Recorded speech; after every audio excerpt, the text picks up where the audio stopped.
Well, hello. It is 12:43. Honestly, a little earlier than I thought I was going to start this. I'm in more of a hushed voice. We're in a hotel room right now. I don't want to wake people. But if you're watching this right now, you are a true Missouri Tigers fan. Like bar none. And if you're a true Missouri Tigers fan watching this right now, not much has changed. That I'm sure is a prevailing sentiment right now among the Mizzou fan base that watches this Mizzou basketball team, and they get to this point. They're getting there a little more often now under Dennis Gates, but there's still a wall up, guys, at the NCAA tournament. That was once again bore out as Mizzou lost to Miami 80-66. St. Louis in a game that, look, it was a home game for Mizzou. It felt that way in the building from the time that the Purdue game ended all the way until the very end. Felt like a Mizzou home game. Like, I would argue even more so than at Mizzou Arena at times. Mizzou Arena is a great home field advantage. Don't get me wrong. Like, it is, when it is fully operational, it is loud in there. This felt a similar type of loudness. And considering that capacity is a little bit bigger at Enterprise Center, it's about 18,000. Missouri is about 15,000. I believe they announced about 17,000 in the building tonight. Now, some of that's Purdue fans and some of them left, but that's still a large contingency. It felt pretty full of Mizzou fans during that entire game, and like clear, audible boos for everything good that Miami was doing. Every like announcement of Miami, every time they took the floor for the start of the game or halftime, whatever it was, like it was a true home environment for Mizzou in every sense of the word. And there were so many times where Mizzou would hit a basket, would get a steal, big offensive rebound, put back, whatever it was, dunk by Sean Phillips. Like that got the crowd into it. And then you'd start to hear them make noise on the defensive end. And there were just far too many times where the next positive Mizzou play was going to blow the roof off. And far too many times, Mizzou let that balloon deflate and could not burst down the door against a Miami team that, look, give them credit. I thought they had a great game plan. We're going to dive a little bit into it here in a bit. But I didn't think they played particularly well in the first half. Second half, they started to hit some shots, and that's ultimately how they got the margin that they did. But I did not see like a hugely superior team to Mizzou out there on the floor tonight. It was there for the taking for the Tigers. Very much so. And once again, a game that Mizzou feels like they can get, they're unable to get at this stage. And it leaves a sour taste in the mouth for a season that, look, had some pretty high points. Excellent, I think, season long from start to finish. Great coached season by Gates. But in this particular game, you're still trying to get over that hump. So 3 quick takeaways. We won't take too long. It's very late. If you're watching this back afterwards, we'll go over what essentially happened to make this game be what it was, which was ultimately a 14-point loss from Mizzou, and it was a lot closer than that for almost the entire game. But the main reason why Mizzou couldn't get it done, Mark Mitchell could not get anything going through the first, really 25, 30-ish minutes of the game. I mean, didn't hit a field goal until the 12-minute mark of the second half. got to the free throw line a few times to finally get him on the board, but Miami had a great game plan for him, and Mizzou did not have an adjustment to allow him to then get to his spot in those situations. I thought Uday did an excellent job on him. They switched him on to him defensively, Miami did, and that really got to Mitchell. I think Mizzou could have found a few more ways to free him up, whether it was trying to get an outside shooter open a little bit more frequently so that you could then have that option. Maybe a few more needed to drop from Mizzou earlier in the game for them to really open that up to Mitchell. But to me, it's frustrating because Mitchell had been there for back-to-back games in absolutely strong fashion, and then all of a sudden this game, Miami finds a way to just completely neutralize them for a good portion of this contest. And when that happens, Mizzou doesn't have much of a chance, guys. They got to get paint points, especially against a team like this. And that was almost a prerequisite to winning the game. Mizzou was outscored in the paint 24-20.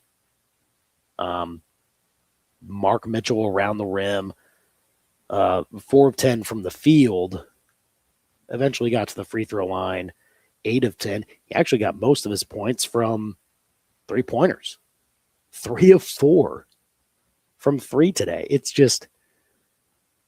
It was a frustrating game for him, and you hate to have it happen at this stage when you need him the most. And at this point, you kind of assumed, like, you weren't going into this game thinking, well, I wonder if Mark Mitchell's going to play well. No, you kind of knew that he was going to get to a mark. And then you were worrying, like, okay, who else is going to step up and provide the production that you need to put yourself over the top? Because you know you're going to get, 20-something from Mitchell.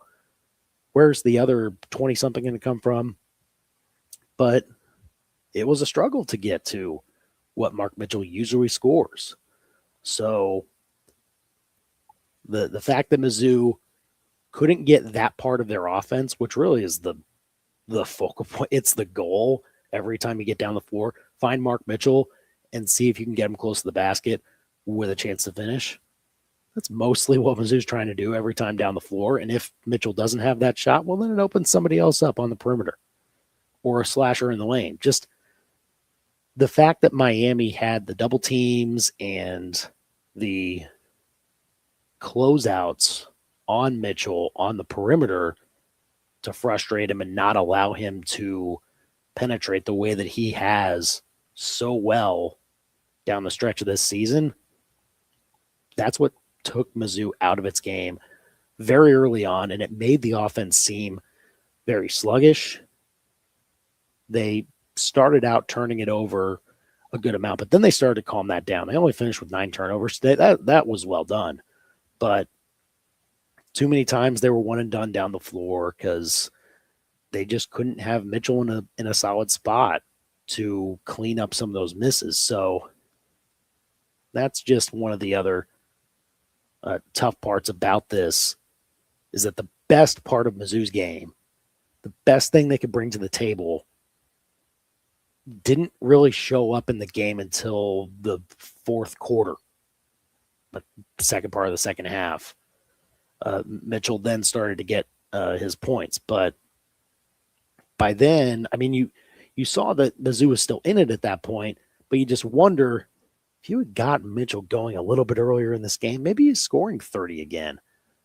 So the fact that that stretch happened is a big reason why Miami was able to hold off Mizzou long enough and then ultimately later in the game outlast them. It's a tough way for it to go out. Mitchell had such an excellent finish to the season, and this was a game that was really frustrating for him. What kept Mizzou in it, honestly, was Jaden Stone and Anthony Robinson. Said on the Big Show earlier today, I guess yesterday, like, Anthony Robinson needs to step up. He needs to be a guy that is facilitating well and not needing to make the strong play every time, but just not making the mistake that breaks your back at the end of a half or, takes, again, energy out of the home building, essentially. And made some energy plays that got Mizzou the juice it needed heading into the locker room at the end of the first half. They were down about 7-8 points, but then they make that push. Robinson, I thought, got fouled on that three that he made towards the end of the half. They didn't call it there. It probably would have tied the game if he had been able to complete a four-point play. But still able to finish the half well because of how he energized the group. And then, my gosh, Jaden Stone, we were waiting for that breakout to happen for a few games now. And look, glad that it did. 3 of 7 from three. He was perfect from the line. He scored 21, got 6 rebounds, tied for the team lead. Like that's the typical Jaden Stone game that we came to see first part of conference season. Then that was back, and my gosh, if you're pairing that with what you had gotten from Mitchell last few games or so, you're maybe talking about Mizzou closing out this game and winning and moving on to Sunday to face Purdue. But I mean, the fact that Stone and Robinson, they showed up when they really needed to, that was a promising sign. It's just unfortunate that, those two guys that had really had their struggles recently, I thought this was Robinson's best game since like January. And to have that and then also have Jaden Stone break out of the struggles himself, but then still not able to turn that into a win, it kind of is tough to swallow in the same sense that Mark Mitchell scores 32 in back-to-back games and Mizzou doesn't win either of that one. That was also tough to swallow. So the fact that these guys combine for, was it 32 points? What do you know? They combined for 32. And Mizzou still can't turn that production from two key guys in their lineup to a victory. I don't know, guys. It's just, that's the frustrating part. Mizzou down the stretch didn't have enough contributors to really turn to make defenses adjust. T.O. Barrett faded down the stretch. Nothing from T.O. Barrett today. 0 of 7 from the field. Trent Pierce, I think he needed to see a couple more of those fall from the outside. Just 7 points today. Phillips, I think, has had better games. Like 6.6 rebounds is not awful on the balance, at least. You like that he didn't put himself in deep foul trouble early in the game. No flagrants or anything like that, but it just seemed that not enough players got to the standard that we had seen them work at in points this season. Cruz playing 20 minutes but not scoring any. The 0 of 6 from the field, 0 of 5 from 3. Like, you got to have at least one, right? That was also tough to see. And so the fact that Mizzou had too many of its rotational players fade down the stretch is kind of what created this 4-game losing streak to end the year. And then you were just kind of grasping at straws like, okay, can you give us 32, Mark Mitchell? Can you break out of your struggles, Jaden Stone? That'd be really nice if you could. Anthony Robinson, are you ready to step up again? And look, like, that happened, but you still need the collective unit to do what they've set as their standard throughout most of the season. And we didn't see nearly enough of that in Mizzou's last 4 games. So that's why they are where they are. But look, Stone and Robinson, good tonight. I think it's worth noting. You feel really bad for Jaden Stone with that being his last college game. We'll see what the future holds for Anthony Robinson. It's an interesting conversation for the offseason, but for now, we just got to talk now about what does this season mean? What do you remember it for now after it looked exactly the same like last year? Like eerily similar. Again, Mizzou hit a peak mid to late February, same as they did last year. Then the calendar flips to March, and they can't get over the hump in some of these games when it matters most. They won a game in March last year and against Mississippi State in the conference tourney, but it's a weird thing. You don't necessarily believe in jinxes like this. At least I don't, but that's a hard thing to get past if you're a Mizzou fan right now. Like, is this team going to find a way in future years to be better built for March? Because I hadn't shown it yet. Like, I think it can. I think there's supposed to be something left in them to where they can shake that off and excuse it away by winning games next year and saying, look, that was just a weird coincidence. But hard to disprove that when the exact same thing happens in a second consecutive year. So, look, I mean, these last 4 years, Dennis Gates has, if you ask me, elevated what Mizzou was coming from. I think we can objectively agree that that's the case. It's not a good spot. Dennis Gates has risen it up to a spot higher than it was when he inherited it. I think we can all agree that. But there is still that wall up when they hit this stage. You're getting to this stage a little more often, and that's good. That should be noted. Like that is something that does need to be acknowledged as far as how we evaluate this tenure going forward. Still got to break through though, because if you stay stagnant like this, fans are going to get more and more frustrated, and like that happened again tonight. You just got a little bit more frustrated about what Mizzou does this time of year than you were before. And again, it's not to say that he's done a bad job overall. I think he's done a great job overall.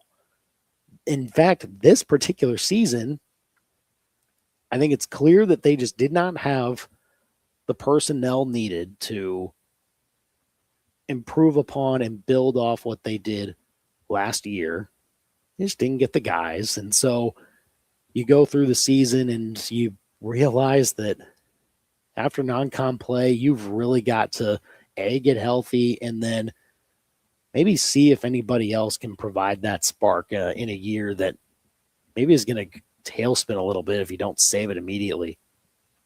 I thought the fact that Dennis Gates was able to save it to the point where they get to the NCAA tournament after, you ask yourself after they lost in this building at Enterprise Center by 43 to Illinois, and you're like, guys, just scratch across 4 or 5 conference wins and just call it a year and get ready for Jason Crow and Tony Bryant next year. That's when we really get things going. But they climbed back and made it to the big dance by winning 10 games in the SEC once again with a group that, again, we thought was not going to be up to the task to be a competitive SEC unit for at least most of the year. So that job by Dennis Gates, I think, is commendable.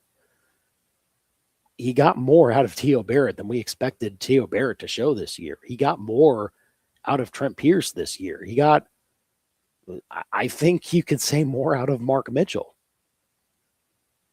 Sean Phillips, I think, also kind of in that group. But again, it's great work to do that, and that allows you to get to this point.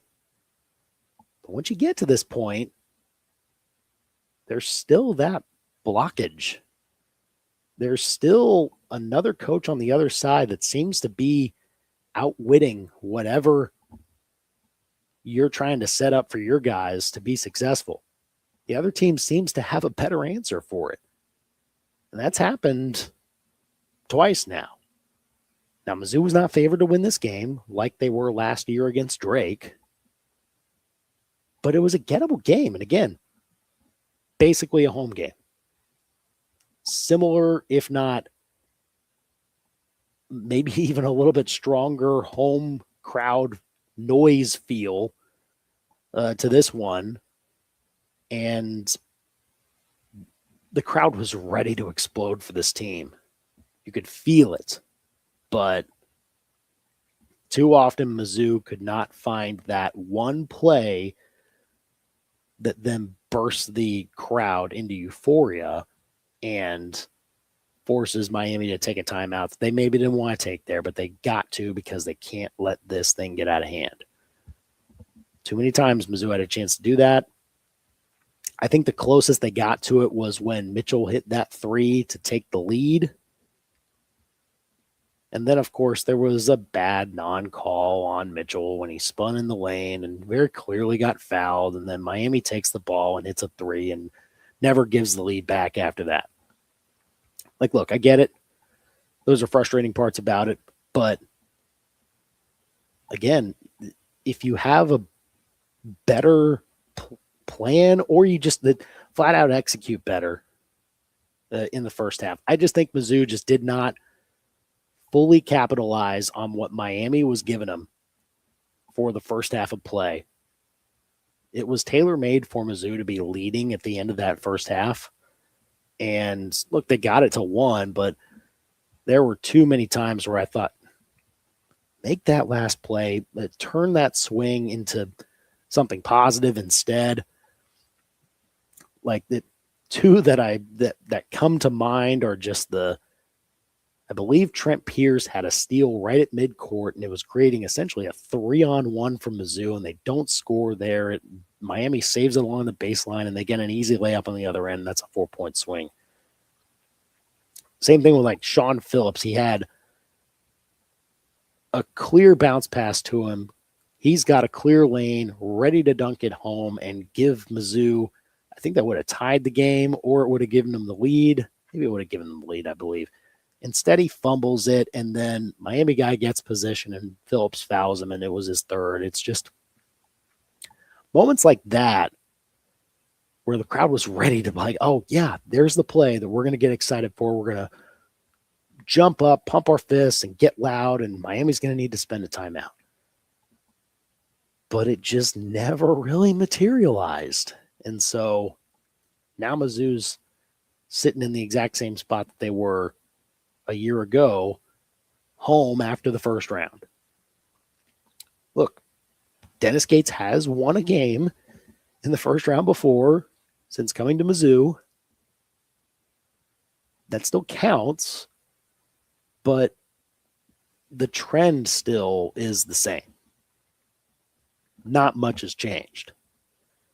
And so next year, when you get Jason Crow in, you get Tony Bryant and Aiden Chronister.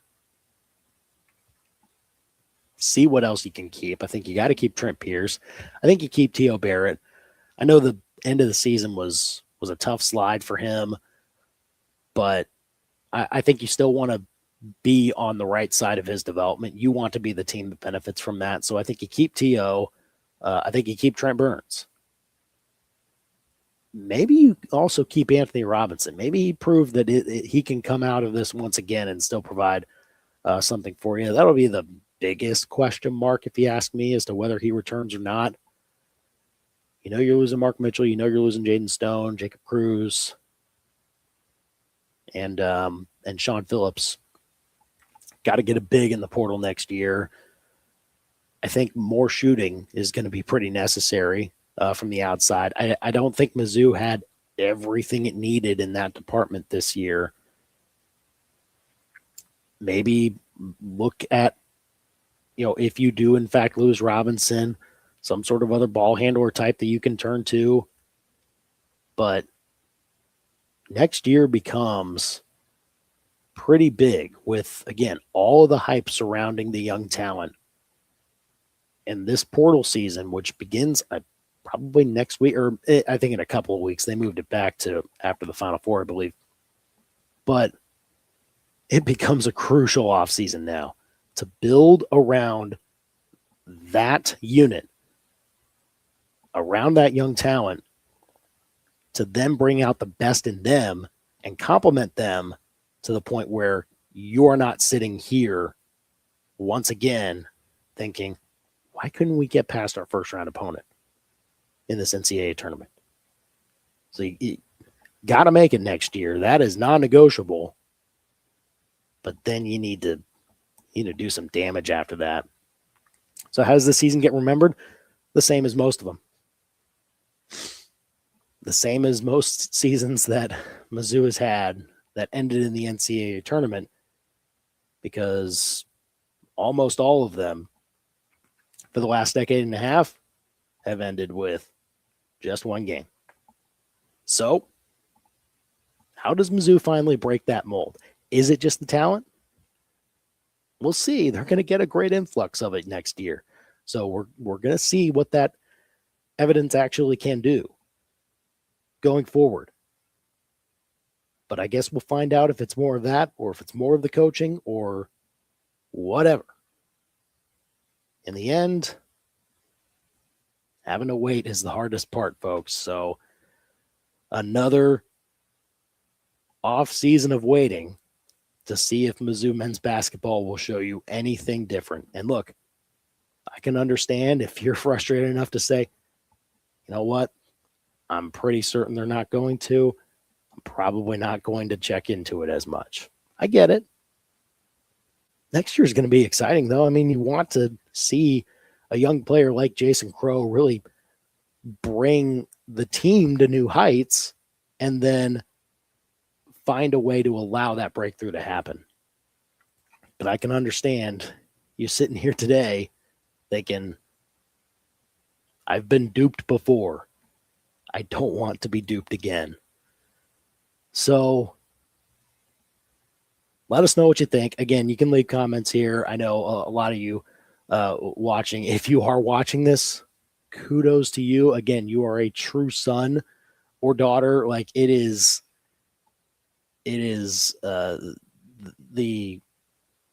takes a lot to watch what you saw, which wrapped up like more than an hour ago, and stick around and watch a YouTube afterwards. We appreciate that. We appreciate you watching back if you are on Saturday morning or whenever you're watching this or you're listening to it on our podcast page. Be sure to give us a like and a subscribe on YouTube as well, at KTGR Sports.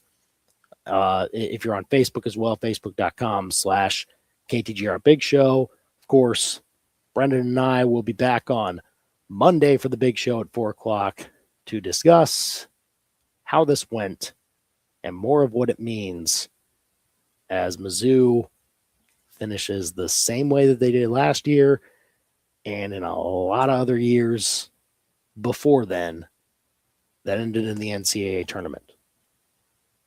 Will it change? That's still the main question. So thanks for joining us tonight. Have a great rest of your early morning. Maybe get some sleep. That's what I'm going to do. And we'll see you very soon. Thanks for stopping by.